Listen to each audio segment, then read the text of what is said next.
स्वागत करता हूँ डीके एजुकेशन में। सो आज हम स्टडी करेंगे experimental study for photo effect. So start करते हैं कि फोटो इफेक्ट क्या होता है। सो हमने एक सर्किट डायग्राम बनाया है फोटो इलेक्ट्रिक इफेक्ट को एक्सप्लेन करने के लिए। हमने पिछले वीडियो में मैं आपको बता दूं कि फोटो इलेक्ट्रिक इफेक्ट क्या होता है। फोटो इलेक्ट्रिक इफेक्ट होता है जो सफिशिएंट एनर्जी के जो फोटोन होते हैं जो कोई भी मेटल प्लेट में गिरते हैं तो उस मेटल प्लेट से इलेक्ट्रॉन रिजेक्ट होते हैं, तो उसी फिनोमिना को हम बोलते हैं फोटो इलेक्ट्रिक इफेक्ट। सो तो आप इसमें देख सकते हो, जैसे ये कोई सब्सटेंस है जिससे हमें लाइट मिल रही है, सनलाइट मान लो, जैसे ये सन है तो इससे हमें सनलाइट मिल रही है, और ये है कोई मेटल प्लेट। इस मेटल प्लेट पे जैसे ही सनलाइट गिर रही है, सफिशिएंट एनर्जी के फोटोन गिर रहे हैं, तो यहाँ से इलेक्ट्रॉन रिजेक्ट हो रहे हैं। तो इलेक्ट्रॉन रिजेक्ट होके इस साइड हमने लगाया है कलेक्टर प्लेट, इसको एनोड इलेक्ट्रोड बोल रहे हैं। ये जो कलेक्टर प्लेट है ये पॉजिटिव चार्ज है, ये नेगेटिव चार्ज है। तो जो नेगेटिव चार्ज है ना पॉजिटिव चार्ज को अट्रैक्ट करेगा, तो जो ये कलेक्टर प्लेट है इस जो भी इलेक्ट्रॉन यहाँ से रिजेक्ट होंगे उन इलेक्ट्रॉन को अपनी तरफ अट्रैक्ट कर लेगा, कलेक्ट कर लेगा। देन आफ्टर यहाँ से हमें लगाया माइक्रोमीटर जो कम से कम 10⁵, 10⁻⁻5 तक जो करंट है उसको भी मेजर कर ले, वो हमने यहाँ पर माइक्रोमीटर लगाया है। 10⁻⁻6 तक मेजर कर सकता है ये। यहाँ पर हमने वोल्ट मीटर लगाया है। जो इन दोनों के बीच में जो दो प्लेट है ना, ये है मेटलिक प्लेट एंड ये कलेक्टर प्लेट, इन दोनों के बीच में जो पोटेंशियल डिफरेंस कॉज होगा उसे ये कैलकुलेट करेगा। देन आफ्टर हमने नीचे लगाया है कम्यूटेटर। जो कम्यूटेटर है, अगर हम इसको यहाँ से कनेक्ट कर देंगे तो यहाँ पर पॉजिटिव चार्ज ऑब्टेन हो जाएगा, इसको यहाँ पर करेंगे तो नेगेटिव चार्ज कन्वर्ट हो, नेगेटिव को इसके साथ कनेक्ट कर देंगे तो ये नेगेटिव चार्ज कर देगा। ये है ना चार्ज को चेंज करता है। अगर हम इसकी हेल्प से हम चार्ज को यहाँ पर चार्ज चेंज कर सकते हैं, यहाँ पर पॉजिटिव भी कर सकते हैं, नेगेटिव कर सकते हैं, यहाँ पर नेगेटिव पॉजिटिव दोनों कर सकते हैं। फिर हम यहाँ पर लगाए पोटेंशियल डिफरेंस। इस एरो को हम ऐसे आगे पीछे करके इन दोनों के बीच में पोटेंशियल डिफरेंस को कर सकते हैं। और हमने यहाँ पर लगाई बैटरी की मदद से इसे पावर मिलेगी और ये पोटेंशियल डिफरेंस कोज करें। हमें की लगाई है तो हम आपको समझते हैं कि ये फोटो इफेक्ट किसने दिया। तो ये फोटो इलेक्ट्रिक इफेक्ट जो डिस्कवरी की है वो साइंटिस्ट है, जर्मन के फिजिस्ट है, उनका नाम है हेनरिच रुडोल्फ हर्ट्ज। तो इन्होंने इसकी डिस्कवरी की थी 1887। और इस फोटो इफेक्ट को एक्सप्लेन किया है एल्बर्ट आइंस्टीन। तो अब मैं आपको बता दूं कि इसमें क्या है।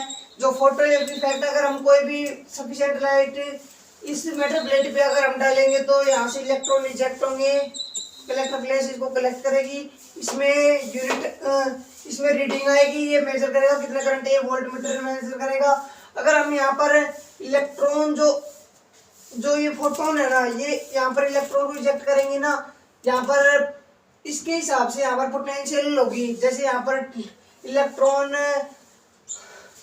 कोज हो रहे हैं, रिजेक्ट हो रहे हैं, यहाँ पर अगर हम यहाँ पर नेगेटिव पोटेंशियल अगर हम बढ़ाएंगे तो ये इलेक्ट्रॉन उधर रिपल्सन क्रिएट होगा, क्योंकि यहाँ पर नेगेटिव पोटेंशियल होगी, यहाँ पर नेगेटिव चार्ज इलेक्ट्रॉन के पास है, तो नेगेटिव के अंदर होगा रिपल्सन। अगर यहाँ पर हम पॉजिटिव पोटेंशियल इंक्रीज करेंगे तो जो इलेक्ट्रॉन है एक्सक्लेटरी हो जाएंगे एनोड की तरफ।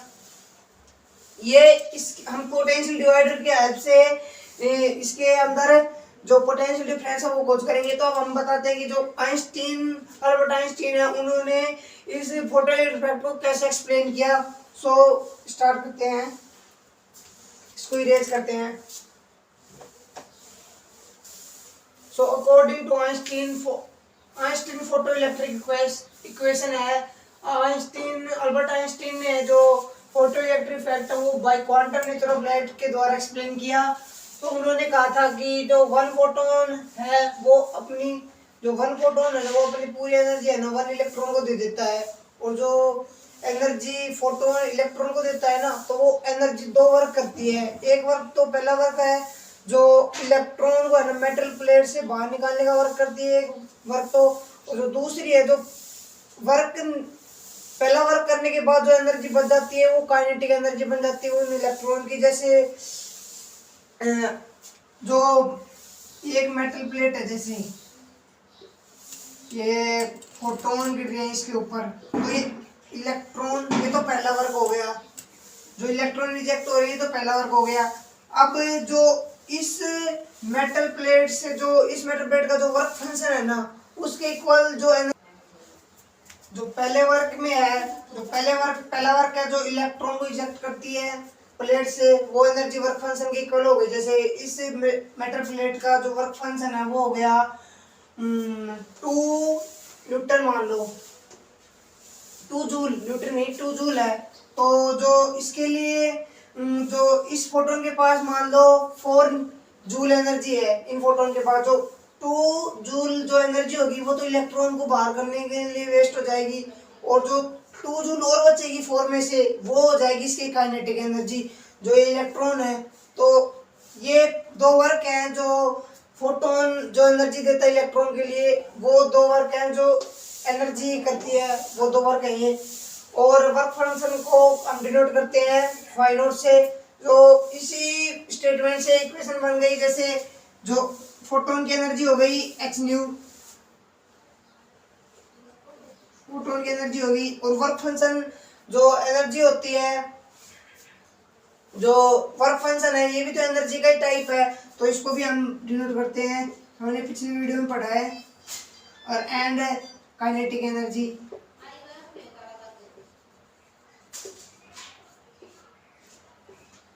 ये आइंस्टीन की इक्वेशन है।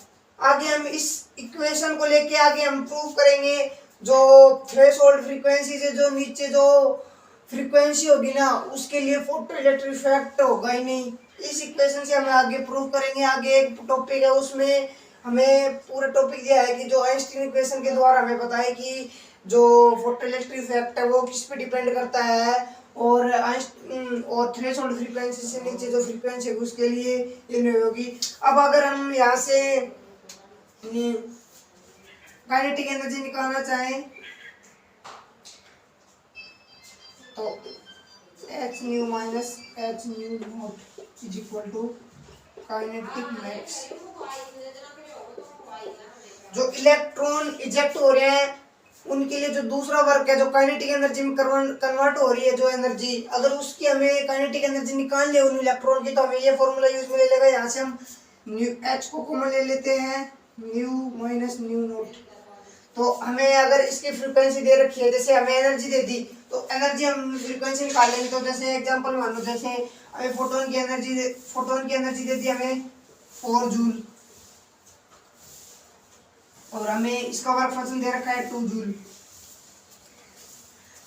तो 2 जूल दे रखा है हमें, इसको ऊपर कर लेता हूँ। ये 2 जूल वर्क फंक्शन दे रहा है, तो हमें दे रखी है ई की वैल्यू दे रखी है 4 एंड फाई नोट की दे रखी है हमें वैल्यू 2। तो हमें यहाँ से निकालनी होगी फ्रीक्वेंसी की वैल्यू। तो फ्रीक्वेंसी क्या होती है, E is equal to H nu हो गई, E बराबर H is equal to nu, यहाँ से न्यू की वैल्यू निकल जाएगी, और phi upon H is equal to nu naught. यहाँ से न्यू नोट की वैल्यू निकल जाएगी। यहाँ से हमें दोनों निकाल के जैसे आपको सोल्व कर बताऊँ, ये 4 है, 4 upon H 6.63 into 10 to the power minus 34 is equal to frequency है हो गई। इसके लिए भी यही होगा, यहाँ पर 2 है, सेम एज इट इज इसके जैसे ही हो गया। इसकी कैलकुलेशन करके जो आंसर आएगा इन दोनों को माइनस कर देंगे, तो ये आंसर आ गया। देखो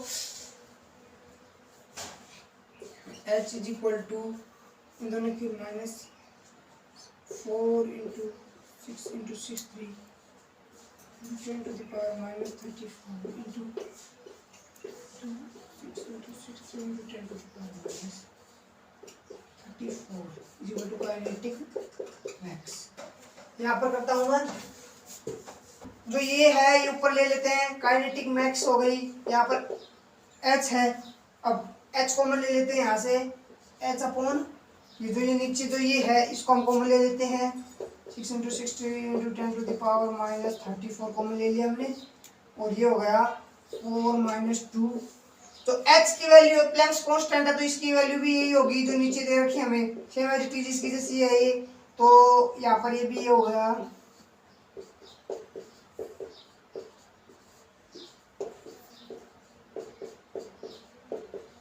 तो ये कैंसिल आउट हो जाएगा और यहाँ पर 2 हो गई। तो जो काइनेटिक, जो मैंने आपको पहले भी बता दिया था, जो काइनेटिक एनर्जी होगी वो 2 बचेगी। तो यहाँ से हमने प्रूव भी कर दिया। देखो जो रिमेनिंग काइनेटिक एनर्जी होगी वो जो वर्क फंक्शन में जो एनर्जी वेस्ट हो गया, जो उसमें लग गई, उस एनर्जी में से जो फोटोन की एनर्जी उसको माइनस करेंगे, जो एनर्जी बचेगी उसको हम काइनेटिक माइनस। देखो यहाँ से वही आंसर आया, क्योंकि हमने फोटोन की एनर्जी दी थी 4 एंड वर्क फंक्शन दिया था हमें 2।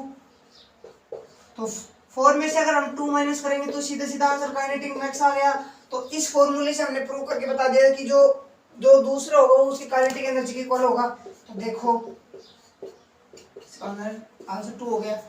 तो इस प्रकार से हम अगले जो टॉपिक अगले वीडियो में है ना, हम है ना जो अगले वीडियो में हम इसके आइंस्टीन इक्वेशन के हिसाब से हम बताएंगे कि जो थ्रेशोल्ड फ्रीक्वेंसी है उससे नीचे जो भी कोई फ्रीक्वेंसी होगी या जो वेवलेंथ है, थ्रेशोल्ड वेवलेंथ है, अगर कोई भी फोटोन की थ्रेशोल्ड वेवलेंथ से ज़्यादा वेवलेंथ होगी तो उसके लिए फोटो इलेक्ट्रिक फैक्टर नहीं होगा। वो हम अगले वीडियो में एक्सपेरिमेंटली आइंस्टीन इक्वेशन से प्रूव करेंगे। तो आज के लिए इतना ही। अगर आपको वीडियो अच्छी लगे तो लाइक करें, शेयर करें एंड चैनल